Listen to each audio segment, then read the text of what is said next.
Good morning, Rick. How are you?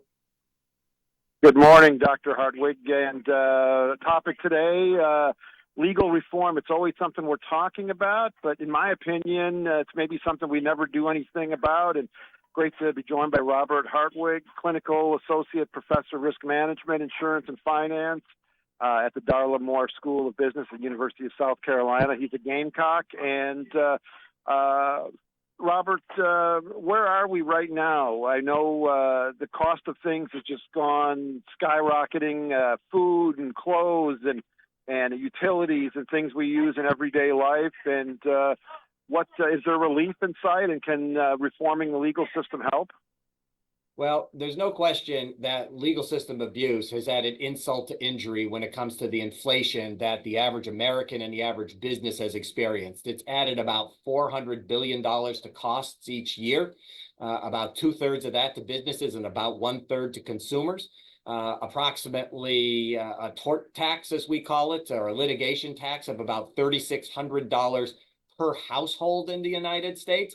And the thing is most people are unaware of it. Again, we're used to thinking about traditional economic inflation, but these high costs are working their way into the price of everything we buy, and it's pushing up your insurance premiums, whether it's for your automobile, your home, or your business. And again, that's driving up the price of everything that we buy.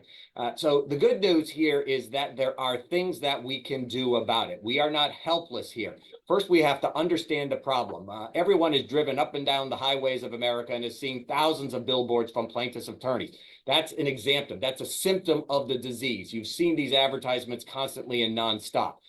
Those aren't free. The plaintiffs' attorneys are spending more than $2 billion a year on advertising, on millions of ads all across the country, encouraging you to call even in the situations when there's clearly no reason that there should be a lawsuit. And so we have a lot of frivolous lawsuits being filed in the U.S., and we've actually seen the average cost of lawsuits rise over 300% in recent years. Now, what can be done here? We know that there are some driving forces behind this. Number one, we see that typical jury awards sometimes have no basis in economic reality. So we definitely recommend that when there are jury awards, it be a reasonable multiple of the actual damages someone sustained, not the sky is the limit sort of attitude that we have today.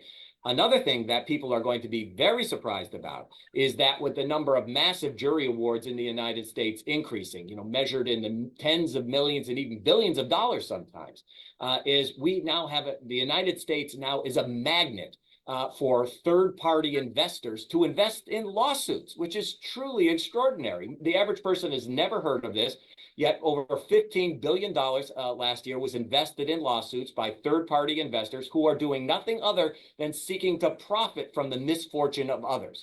And so we recommend that there be required disclosure in court so that juries and judges know that there is a party here funding this lawsuit that is simply trying to profit off the misfortune of an individual. So with those two things, we would certainly hope we could begin at least to rein in some of these costs in terms of the higher cost consumers are seeing, as well as insurance premiums, which are rising both for individuals as well as for businesses.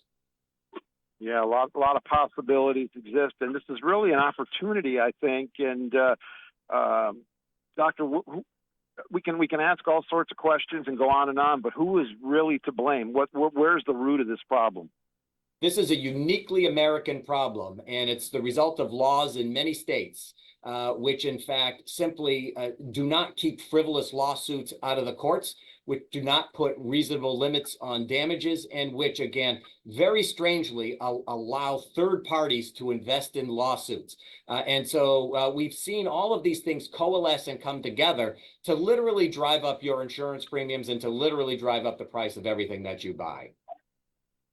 Yeah, we're finishing up here with Robert Hartwig, professor, University of South Carolina, and director of the school's Center for Risk and Uncertainty Management.